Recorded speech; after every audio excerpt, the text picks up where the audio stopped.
Sindelar, and you are watching Blister, the only place in the universe for your action gaming fix. And today, we are going to give you the hookup. We're going to say hello to the new Xbox arrival of Crash and Bandicoot. We'll check out Pac-Man's latest platforming adventure. We'll take your Sims for a little R&R and Sims vacation. And we'll bring the war to your PS2 and Medal of Honor Frontline. But first, it's time to introduce you to the woman who's going to put Bond out of a job. It's Kate Archer, the sexy 60s spy and star of the PlayStation 2's first-person shooter, No One Lives Forever. She's out to stop a traitor in her organization using robot poodles, exploding lipstick, and the toughest guns this side of London. Hey, introduce yourself, Kate. Who are you? We'll have time for introductions later. Our first priority is to get out of here. They sent a woman to liberate me? Consider her James Bond's little sister. Just as cool, just as smart, and just as full of smarmy one-liners. So you better make that an apple martini. Stirred, not shaken. Guten Abend, Fräulein. Do you make love to strangers? Certainly not. Then allow me to introduce myself. No One Lives Forever is a crafty first-person shooter from Sierra Studios and developer Monolith Productions. Originally released on the PC in 2000, this smart-alecky James Bond parody has been given the port treatment for the PlayStation 2. Cat burglar turned super spy Kate Archer is invading the sexist old boys network of the British intelligence during the psychedelic 1960s. Agent Archer, how thoughtful of you to join us. I hope we aren't inconveniencing you too awfully with matters of international security. Not at all, Mr. Smith, but it's charming of you to mention it. Working for the secret agency known as Unity, Kate will have to prove to herself and to her bosses that a woman can perform just like a man in the spy business. Archer's mission is to infiltrate the evil organization called HARM and uncover all of its dirty little secrets. No One Lives Forever comes packed with 19 missions, 4 of which are exclusive for the PlayStation 2. This amounts to about 60 levels. Plenty of time to use Kate's feminine wiles on killers like the One-Eyed Scotsman, the German opera assassin, and the tumultuous gang of goons that'll be headed your way. Sleep tight, lassie. You're not going to kill her? Now look here, you. I'm not gonna butcher a fellow countryman without a specific grudge. Underlying all this cloak and dagger camp is a wily sense of humor and wit that tags along for the ride.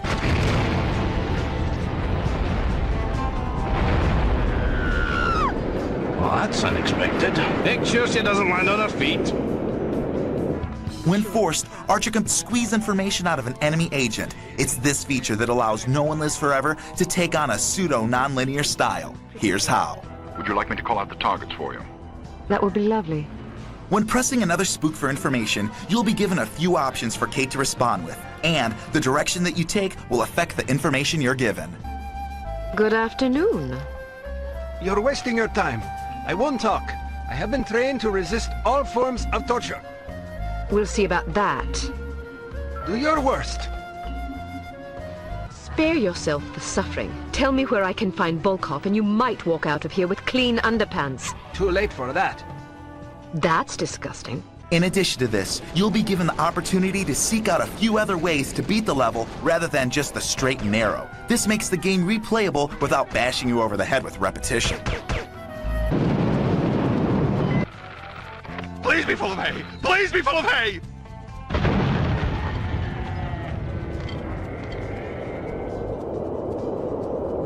There's a heavy emphasis on the stealth in this game, and at the end of each level, you are ranked on things like kills, objectives completed, and intelligence items collected, among others. Congratulations!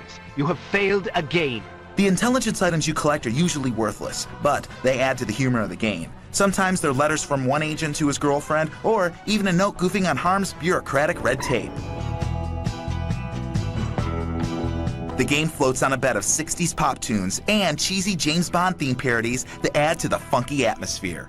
No One Lives Forever for the PlayStation 2 is a psychedelic flashback to the days of hair-brained Cold War antics, eccentric villainy, and scantily clad kick-ass female secret agents. Man, she's got the best job in the world, doesn't she? Well, you know, besides hosting this show and all. If you own an Xbox, you'll be able to greet the newest mascot on the system, Crash Bandicoot. It's his latest adventure, Crash Bandicoot, The Wrath of Cortex. In this game, Dr. Cortex is back to get revenge on Crash. But Crash gets to drive a Jeep, he runs around in a giant steel ball, he pilots this helicopter jetpack thingy that's just got, you know what, really, who cares? It's a dope game. Check it out for yourself. Crash, the generator's Can a Bandicoot just get some rest without someone trying to take over the world? Not when that nutcase Neo Cortex is still on the loose. Crash Bandicoot is back in his latest gem-snatching adventure, Wrath of Cortex. And, you guessed it, that fat-headed villain is once again trying to make the Earth his slave. Crash Bandicoot, my old nemesis. How the heck are you? Traveler's Tales and Universal Interactive bring you a new adventure in the Crash series. He's finally jumped onto next-generation consoles, and they've prettied him up for the PlayStation 2 and Xbox. If you're thinking, hey, isn't Cortex worm food or something by now? Then you've forgotten the cardinal rule of video games. Bad guys always escape. Apparently, they haven't heard of jails where Crash is from, so Cortex is back on the loose and trying to take over the planet. This time, he's using the ugly, evil Crash ripoff Crunch and the powers of the evil god Uka Uka. It appears that my evil twin brother Uka Uka is up to his no-good tricks again. I must find out what he is planning. Cortex's plan is simple. Send Uka Uka a little prayer and gain access to the 4 elemental masks. Grab each of the 4 little faced shields, toss them into his pet Crunch, and make the loud punk a death machine that would use the Terminator as a toothpick. Of course, Neo's been blabbing around the water cooler about his plans, and Crash has gotten wise to what he's up to. Now, it's up to him and his sis Coco to explore some death-dealing new areas and stop Crunch and Cortex from getting those masks. You'll have 4 sets of areas to conquer, matching the 4 elements: fire, air, ice, and earth. Beat them all, and you'll even get to explore space. If you've played other games in the series, then you know exactly what to expect in Wrath of Cortex. Lots of hopping, tons of gem collecting, and a fleet of cool vehicles. Everything's been updated for your eyes and ears, while still keeping the classic Crash charm. You may take the bus in real life, but in Wrath of Cortex, you'll cruise in style. You're gonna have a hard time choosing your favorite from these brand new Crash models, fresh off the showroom floor. For the outdoor enthusiast, why not enjoy Crash's latest purchase, a Jeep? It gets great gas mileage, goes faster than a Buick, and gets you away from the occasional runaway rhino. If you're looking for a little workout while trying to save the world, you can't beat Coco's Snowboard. Reasonably priced and featuring the face of your favorite hero Crash, you'll get through those dangerous slopes in record time. Of course, for those tougher jobs, nothing gets it done better than the CB1 mech. This new jumping mechanism gives you that oomph you're looking for, and let's not forget the firepower for those troublesome enemies. The vehicles will get you to where you need to go, but the developers have given Crash some new tricks. He still hops and spins his way to nausea and some soiled underpants, but now he can earn some serious skills. The double jump lets him get higher, the death tornado lets him take the spin bigger, faster, and farther, and when you're feeling a little sad and lonely, you can just blow junk to high heaven with a new bazooka. Come on, you know you missed him, and now you can't stop crying about having him in your life. From the Boom to Boom musical score to the classic platform gaming, Crash Bandicoot Wrath of Cortex finally brings the orange freak from the original PlayStation to the future. Get ready to face my wrath, Crash Bandicoot. When we come back, we're going to say hello to the guy who's not an M&M, that little ball of fun himself, Pac-Man. We'll look at the latest Medal of Honor game for PS2, and we'll even take The Sims on a vacation in the latest expansion pack, only here on Blister.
Pac-Man is a classic. Used to play it on the old Atari. You know, I like it, but these days, you know, you compare the technology, it just doesn't cut it anymore. I'd have to see exactly what Pac-Man 2 is. I mean, how do you expand on a thing eating some pellets? I don't know exactly what you do with that. Welcome back to Blister. Well, you probably just think about him as your favorite member of Overeaters Anonymous, right? But there's more to Pac-Man than just eating ghosts and pellets. He's been getting a lot of exercise, too. In Pac-Man World 2 for the GameCube, the yellow guy returns to show you that he's learned a lot of new tricks since he started running mazes back in the 80s. In this latest game, you'll explore icy terrains and hot volcanoes with a new Lean Mean Pac who jumps, kicks, ice skates, rollerblades, and even pilots his very own Pac sub. Guess all his game royalties paid for that last one. But don't worry, you'll be getting your share of glowing pellets too. But hey, let's not stereotype the guy. Check it out. If you've ever been nostalgic about video games, you can't help but think of the cute little yellow round guy that started it all. His name, Pac-Man. Pac-Man hit arcades in the early 80s and became one of the most played games of its era, thus making it one of the most famous games of all time. Unlike most video games of times past, this classic lovable character isn't on a shelf collecting dust somewhere. He's back in Namco's Pac-Man World 2. Now available on the PS2 and Nintendo GameCube, Pac-Man continues to overcome various ghosts and other obstacles in an expansive 3D world. As Pac-Man, you will explore 6 worlds, 15 mazes, and over 20 levels. If it sounds a little overwhelming, it's not. Most of the original characters in the game reappear and are ready to either destroy the yellow creature or let him earn points. Sound familiar? The annoying ghosts are back and up to no good in this latest Pac-Man version. Their mission? To sneak into Pac Village, the home of the Pac people, and steal the village's fruit supply, which just happens to be their life source. It's up to Pac-Man to defeat the ghost and retrieve the fruit so he can save the day. But before Pac-Man can accomplish his mission, he has to overcome certain obstacles in the game. At one point, Pac-Man finds himself battling the ghost monsters, who hide behind the controls of larger-than-life death tanks. It's your job to discover the ghost's weaknesses and beat them at their own game, eventually causing their life meter to run out. Here are some of the other worlds Pac-Man encounters. A treetop world where Pac-Man bounces and jumps his way through the forest, dodging rotating saws as he jumps from one tree trunk to the other. A volcano world where he tries to jump over hot, oozing lava by gaining speed only to find that he drowns. Not to worry though, you'll get more than one life in this game.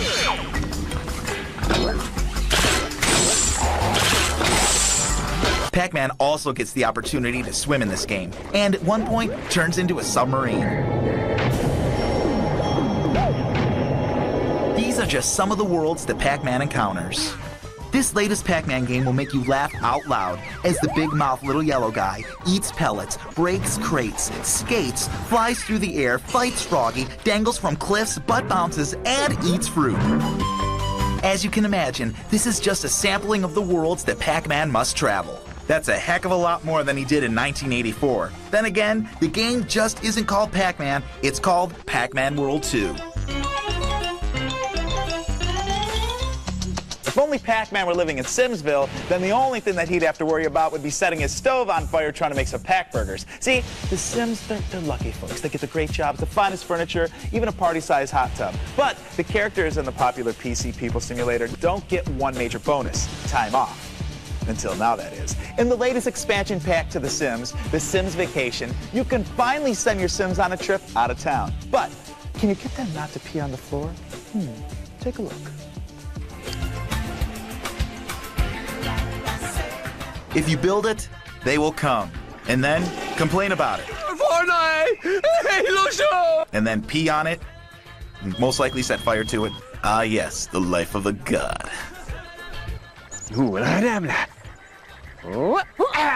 Suburban infestation has never been the same since Maxis and Electronic Arts unleashed their little computer people on the world known as The Sims.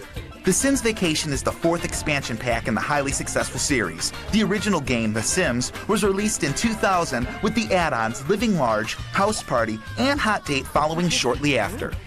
All of these games maintain the same gameplay mechanics, but they expanded on the environments. The original game kept you in the house, but Hot Date gave you new locations downtown, and House Party allowed you to invite over more guests to eat, drink, and sometimes even rob you blind. I guess the Neighborhood Crime Watch overlooked that part of town. The concept of The Sims is, well, simple. You control the lives of these cute little sprites by giving them clothing, friends, family, jobs, and homes. The pop-up menu system lets you navigate all the information needed to make things happen. The Sims will even give you a helping hand by speaking their native tongue, Simlish. The quirk behind the expansion pack is simple. Those hard-working, tough-to-please Sims can now go on a much-needed and deserved vacation. Pick up the phone, dial up the travel agent, and in moments, an SUV arrives and takes the Sims to Vacation Island. Once to their destination, the Sims can choose to visit the Winter Wonderland, the tropical beach, or a woodsy campsite. It doesn't cost any money to hop from one to the other, and there's plenty to do at each place.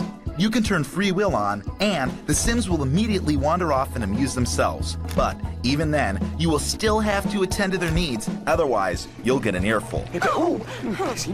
Each location offers plenty of activities, and your Sims are always down for a good time. What better way to spend some quality time with your friends and family than by getting involved in group activities? The ever-present and wonderfully talented Vacation Director Kana is on hand to answer all of your questions. In addition to water balloon and snowball fights, Vacation Director Kana might suggest a souvenir quest. At each location, a variety of activities like fishing and searching the beach with a metal detector will earn you points, which can be exchanged for souvenirs. You may also buy souvenirs at the gift shop, and once the Sims get back home, they will proudly display their trophies. The Sims Vacation never really ends. Essentially, time is stopped in the Sims' other life, where they won't be penalized for being away from their jobs or school forever. But there's also a caveat. If they're on vacation too long, then their relationships with friends back home will fall apart and they'll run out of money. And there's nothing worse than a temperamental Sim. But deep down inside, the Sims are caring, giving people, so you can have them mail a postcard to keep the fabric of their friendship together.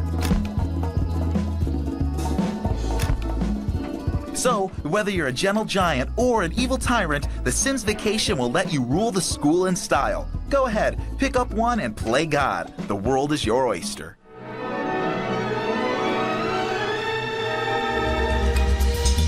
Well, we're still waiting for The Sims 2 to come out and deliver the pets and real jobs that we dream of. But until then, there's no better place to wait than the tropical sun of a Sim Beach. When we come back from the break, we're going to take a look at the return of the acclaimed Medal of Honor series to the PS2 in Medal of Honor Frontline. And get ready to check out the best job in the world, only here on Blister.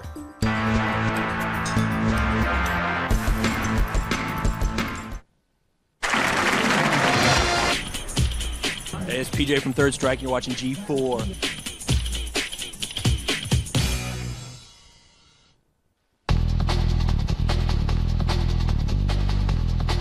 Before the break, we took you on a trip through some of the possibilities of The Sims in Sims Vacation. As you know, the series is what you make of it. The characters' lives are based on what you decide for them. In other words, you control their destiny.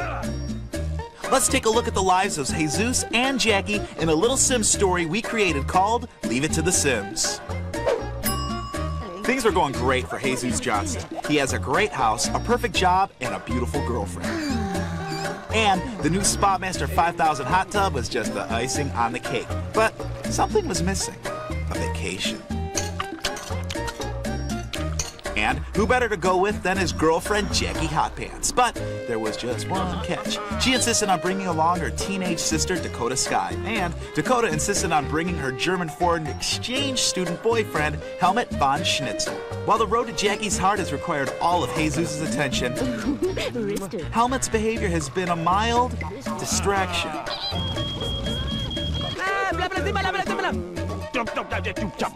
Fortunately, a trip to the vacation island and family bliss was only a phone call away. Jesus decided that there was only one place to go, the sunny sands of the newest beach resort, Palazzo Palms. Upon arrival, Jesus decides to do what he does best, gorge himself at the all-you-can-eat shrimp buffet. Meanwhile, the kids decided to get a little pool time and maybe a little more in between. While Jesus and Jackie enjoy some quality entertainment, Hellman has vacation plans of his own involving some suds and a bottle of supermarket champagne. Waka waka waka Tano. Uh-oh. Looks like there was a little too much iodine in that shrimp. You know, Jackie does her best to console Jesus in his time of need, but it's just a little too late. The damage has been done, and it's time to move on to greener campgrounds. A new day dawns on the Sims campsite, where everyone awakes refreshed and ready for fun.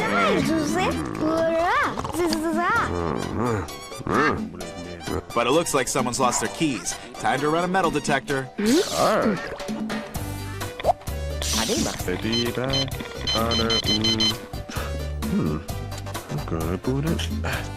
Close! But no cigar, Jesus. Dakota tries to catch some catfish for the night's meal, while Jackie gets bored without Jesus and does a little fishing of her own.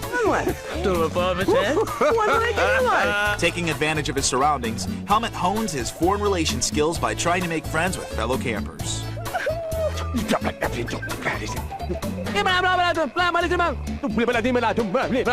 Fortunately, before the local rangers can give Helmet a one-trip ticket back to the land of beer and bratwurst, Dakota finds the keys in the pond. Oh, gosh, so fun. Jesus decides it's time for everyone to cool off in a snowier setting. By the time they've reached the winter wonderland, their past problems seem like a distant memory. The clean mountain air seems to have rejuvenated everyone's spirits. Under the crisp blue skies, they enjoy the earthly pleasures of shopping, dancing, and playing in the snow. Finally, a little well-deserved rest and relaxation. That is, until that fateful event that put Dakota in a struggle between life and death.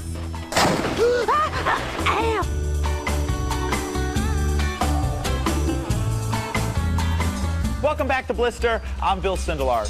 The Medal of Honor series on the PlayStation proved that you can make a first-person shooter on a console system that even beat out most PC shooters. And you can do it while making a game that actually took place during the real-life events of World War II. Now, Medal of Honor Frontline is going to do it all over again on the PS2. From the infamous battle at Normandy to the shadows of the French Resistance, Frontline is going to teach you the art of war. Storming the beaches of World War II comes the latest Medal of Honor game from EA LA. Medal of Honor Frontline for the PlayStation 2 will send you on a mission throughout the European theater of war in an effort to save the world from the Nazi threat. To help add a hardcore sense of realism to this World War II first-person shooter, EA hired the best of the best. Retired Captain Dale Dye of the U.S. Marine Corps is a highly decorated soldier, technician, and military historian with combat experience throughout the world. Captain Dye is also a top military consultant to the entertainment industry. He has been the technical advisor on numerous films, including Platoon and Saving Private Ryan, as well as the previous Medal of Honor games. Now, what we spoke about in that particular situation was when you're in an open, forested sort of situation. You will not always be in an open, forested situation. One of the most horrible experiences of my entire combat career was fighting house to house in a town. Captain Dye's method involves training the game makers like real soldiers, instructing them in all of the techniques needed to make the games as realistic and honest as possible. I want very much for folks who play this game, and for the designers who engineer things into the game, to understand that the enemy is not some clown cutout. You know, these aren't guys with big red noses who come out and honk the horn at you and you put a round into them. That isn't the way it goes. These guys can be dangerous and they can be hard to kill and they can maneuver. You are responsible in many areas, depending on what you plan to do as the game player, with what happens to the people who are alongside you, who are with you. In other words, what you do can clearly affect what happens to them. That's the reality of combat, and that's the kind of thing that I bring to the table. If you're a little confused about all the Medal of Honor games flying around, here's the breakdown. The Xbox and PC games are called Medal of Honor Allied Assault and were made by developer 2015. The PS2 game Frontline is designed by the company that started the whole series, EALA. Clear? Good. Well, war is hell, but being a bus driver might be worse, unless you just happen to have a job driving the double-decker in the world of Midtown Madness 2. That is our cool job of the week. I'm Bill Sindelar. Thank you for joining us today. We will see you next time here on Blister. Take care, everybody.